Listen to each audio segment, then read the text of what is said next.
ओम गणेशाय नमः। ओम नमः शिवाय। मैं निखिल ज्योतिषाचार्य आप सभी का मेरे चैनल पर पुनः स्वागत करता हूं। आशा करता हूं कि आप सभी स्वस्थ होंगे। महादेव की कृपा आप सभी पर सदैव बनी रहे। ये वीडियो धनु यानी कि सजिटेरियस के लिए बहुत विशेष है, क्योंकि वीडियो है बुध राशि परिवर्तन के बारे में। बुध महाराज 3 अक्टूबर 2025 को अपना राशि बदलेंगे और 24 अक्टूबर 2025 तक वो आपके लाभ स्थान यानी कि तुला में प्रवेश या प्रवास करेंगे। बुध बहुत विशेष ग्रह हैं। बुध की अगर बात करें तो बौद्धिक क्षमता, बुद्धि, analytical skills, speech, communication skills, वाणी में प्रभाव, खैर प्रभाव नहीं लेकिन वाणी की क्लैरिटी कह सकते हैं, प्रभाव तो बाकी ग्रहों से भी देखते हैं। वाणिज्य या व्यापार के कारक, व्यापारी बुद्धि, बिना अच्छे बुद्ध के व्यापार व्यक्ति नहीं कर सकता, ये सत्यता है। आपका चीज़ों को समझने का दायरा कितना बड़ा है, गणित कितना अच्छा है आपका। जिसका भी बुद्ध अच्छा होता है उसका गणित बहुत अच्छा होता है। अधिकतम जो लोग मैथमेटिक्स में बहुत अच्छा नंबर लाते हैं ना, उनका बुद्ध बहुत अच्छा होता है। मैं कुछ लोगों को जानता हूँ, एक व्यक्ति को मैं जानता हूँ, उच्च का बुद्ध है और बुद्ध आदित्य योग बना हुआ है, बाकी सूर्य भी साथ में ही बैठे हुए थे। तो वो व्यक्ति हार्डली कभी मैथमेटिक्स में 100 से कम लाया होगा। तो ये बुध का प्रभाव होता है। तो बुध बहुत इम्पॉर्टेंट होते हैं। 2 सवा 2 हफ्ते निकालते हैं एक राशि में। यहाँ पे धीरे धीरे करके उनकी स्पीड कम हो रही है, क्योंकि वो वक्री हो जाएंगे नवंबर में। तो अभी यहाँ पे कुछ दिन एक्स्ट्रा ले रहे हैं बुध आपके 11वें भाव में। तो इसका इम्पैक्ट होगा, उसकी बात करेंगे। बुध आपके लिए 2 केंद्रों के स्वामी हैं, but at the same time बाधकेश भी हैं, और यहाँ पर उनकी युति मंगल से हो रही है, इसका इम्पैक्ट होगा। और यहाँ पर उन पर दृष्टि बृहस्पति और राहु की होगी, इसका भी एक इम्पैक्ट होगा। और इसी इम्पैक्ट की हम चर्चा इस वीडियो में करेंगे। क्या प्रभाव हो सकता है बुध के इस गोचर का, बाकी ग्रहों का प्रभाव का। यदि आपकी लग्न राशि या चंद्र राशि धनु है, दोनों ही गाइडेंस के लिए इस राशिफल को देख सकते हैं। जहाँ से आपको ज़्यादा सूट और रिलेट करता है वहाँ से देखिए। व्यक्तिगत तौर पे मेरा मानना है लग्न से देखेंगे तो अच्छा। इनकेस नहीं पता है तो अपनी चंद्र राशि से भी इसको देख सकते हैं। शुरू करते हैं। 11वें घर के बुध बहुत अच्छे माने गए हैं, मतलब कि एक अच्छी पोजीशन मानी गई है। शास्त्र कहते हैं 11वें घर का बुध अच्छे निर्णय ले सकता है। व्यक्ति को व्यापार से लाभ मिलता है, यानी कि जो व्यापार करते हैं, व्यापार शुरू करने का मौका होता है। यहाँ पे धनाढ्य होता है व्यक्ति, धन बचाता है, धन कमाता है और विख्यात होता है, यानी कि अपने कार्य के कारण उसको रिकॉग्निशन मिलता है। तो 11वें घर के पोजीशन बुध की बहुत अच्छी मानी गई है। अब अगर हम बात करें, बुध आपके 2 केंद्रों के स्वामी हैं, एक वो कर्मेश है और एक सप्तमेश है। उस पर हम आते हैं, लेकिन अगर देखें तो आपके जो सारे केंद्रों के स्वामी हैं वो इस टाइम पे बहुत अच्छी अवस्था में होंगे। हाँ, ये भी मानना पड़ेगा कि महीने के अंत में आपके दोनों ही केंद्रों के स्वामी थोड़ी बुरी अवस्था में जा सकते हैं, क्योंकि बृहस्पति अष्टम में चले जाएंगे और बुध 12वें में चले जाएंगे। बृहस्पति 18 या 19 को चले जाएंगे अष्टम में और बुध 24 को। तो महीने का अंत थोड़ा डामाडोल हो सकता है, उस पर हम आएंगे कभी बाद में। लेकिन यहाँ पे अगर हम देखें तो आपके लग्नेश और आपके क्या कहिए जो सारे केंद्रों के स्वामी हैं वो बहुत अच्छी अवस्था में हैं। लग्नेश केंद्र में बैठे हैं राजयोग बनाकर अतिचारी अवस्था में, और जो दूसरे 2 केंद्रों के स्वामी हैं वो लाभ स्थान में, यानी कि जीवन की वृद्धि कह लीजिए, करियर की वृद्धि कह लीजिए, बिजनेस रिकॉग्निशन, प्रॉपर्टी, हर चीज़ के लिए 20-21 दिन बहुत अच्छे हैं। आप अगर बिजनेस में आगे बढ़ना चाहते हैं बिल्कुल मौका मिलेगा, करियर में आगे बढ़ना चाहते हैं बिल्कुल मौका, यानी कि स्वर्णिम 20-21 दिन है।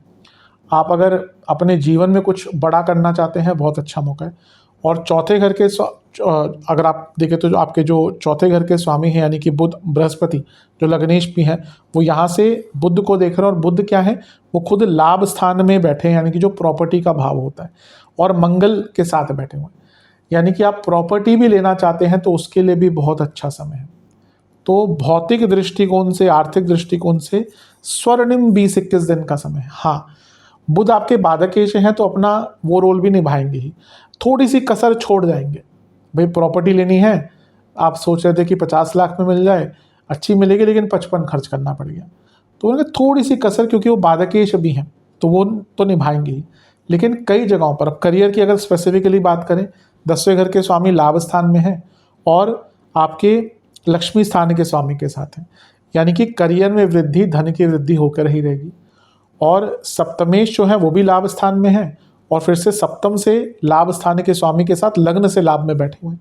जो बिजनेस करते हैं उनको भी लाभ, और बुध जो है वो 10वें और 10वें से 10वें के स्वामी है और उनका लाभ स्थान में जाना यानी कि प्रमोशन का कारक बनता है। प्रमोशन के बहुत सुंदर योग यहाँ पे आपके बन रहे हैं। और क्योंकि 10वें से अष्टम के स्वामी मंगल बैठे हैं जो लग्न से 12वें के स्वामी हैं, ये दो चीज़ें और दिखाता है कि अगर प्रमोशन होता है तो डिपार्टमेंट भी अच्छा मिलेगा, चेंज होने की संभावना है।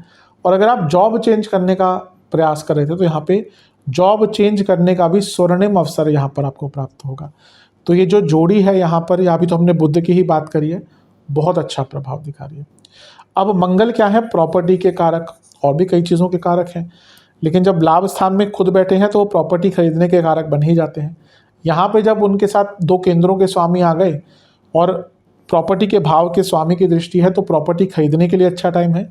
और मंगल बुध यानी कि अपने लिखा पढ़ी के काम कराने के, प्रॉपर्टी की, भाई आपने प्रॉपर्टी ले ली है, रजिस्ट्रेशन कराना है, कुछ और कराना है, कोई पावर ऑफ अटर्नी बनानी है, एसपीए है, जीपीए है, दुनिया भर की चीज़ें होती हैं जब प्रॉपर्टी आप लेते हैं।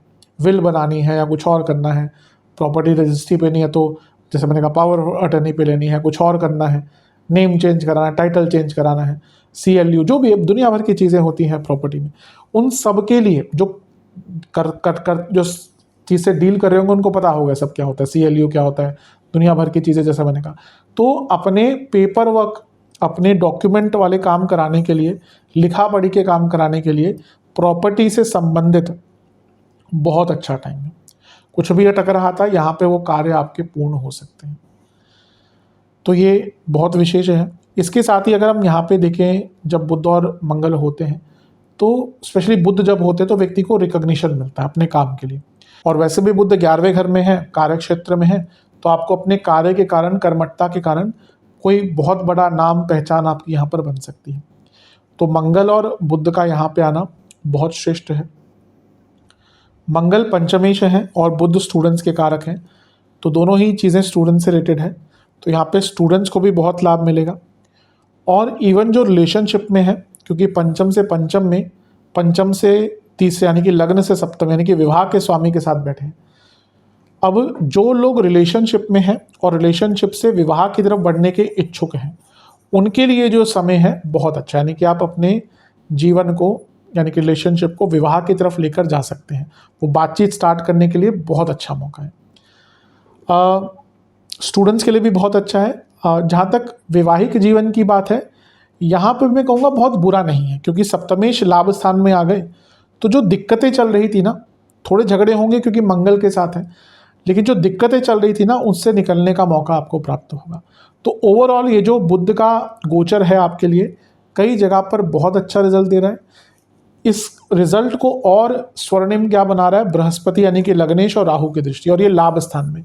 यकीन मानिए जितना आप सोच रहे हैं उससे ज़्यादा लाभ आपको यहाँ पे प्राप्त हो सकता है। वो करियर की बात कर लीजिए, पैसे की बात कर लीजिए, लक्ष्मी स्थान के स्वामी मंगल यहाँ पे हैं, स्पेकुलेटिव मार्केट से धन कमाने के नए मौके, बिजनेस स्टार्ट करने के मौके, बिजनेस को बढ़ाने के मौके, अपनी इच्छाओं को पूरी करने के मौके, और एक प्रकार से अपार धन सफलता यहाँ पर मिलती हुई दिख रही। तो धनु के लिए तो अगर देखा जाए, ये जो बुध का गोचर और मंगल की होती है और राहु बृहस्पति का प्रभाव, ये बहुत अच्छा है।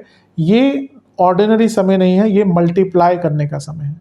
तो जहाँ पे भी आपको मौका दिख रहा है इस 20-21 दिन में कि कुछ अच्छा कर सकते हैं, कर डालिए। सोचिए मत, वेट मत कीजिए। जैसा मैं हर बार कहता हूँ, ज्योतिष एक मार्गदर्शक है। मैं बता सकता हूँ ये समय आपका ऐसा है, लाभ उठाइए। वो आपके ऊपर है, आप उसका कैसा लाभ उठाते हैं। लेकिन कई दृष्टिकोण से अगर देखें, हर दृष्टिकोण से अगर देखें, तो ये आपका जो गोचर है बुध का, ये बहुत अच्छा है। सेहत वाइज बस 2-3 चीज़ें हैं कि अगर कोई क्रॉनिक डिजीज़ चल रही थी तो उस पर खर्चा हो सकता है। छठे से छठे भाव में है बुध। और लोअर बॉडी में कोई प्रॉब्लम, बॉडी में थोड़ा सा इंडाइजेशन, इन्फ्लेमेशन बढ़ सकता है। लेकिन जैसे मैंने कहा, बड़े बड़े या बड़े लेवल पर अगर हम देखें तो ये जो गोचर है आपका, ये काफ़ी अच्छा रिजल्ट आपको देने वाला है। उपाय की तरफ चलते हैं। उपाय के रूप में आपको गणेश जी को दुर्वा अर्पण करना है, सिंदूर अर्पण करना है, 2 तिल के तेल के दिए अर्पण करने हैं, उसमें थोड़े सफ़ेद तिल और काले तिल भी डालिएगा, और वहीं पर बैठकर गणेश जी को इलायची युक्त खीर का भोग लगाइए। ओम गणनायकाय नमः मंत्र का 108 बार जाप कीजिए, और ओम चपलाय नमः मंत्र का 108 बार जाप कीजिए। ये उपाय कर लेंगे तो अवश्य बहुत लाभ मिलेगा। आशा करता हूँ वीडियो काम आएगा। चैनल पे नहीं है, सब्सक्राइब कीजिए, वीडियो को लाइक कीजिए। मिलता हूँ अगली वीडियो में, तब तक के लिए ओम नमः शिवाय।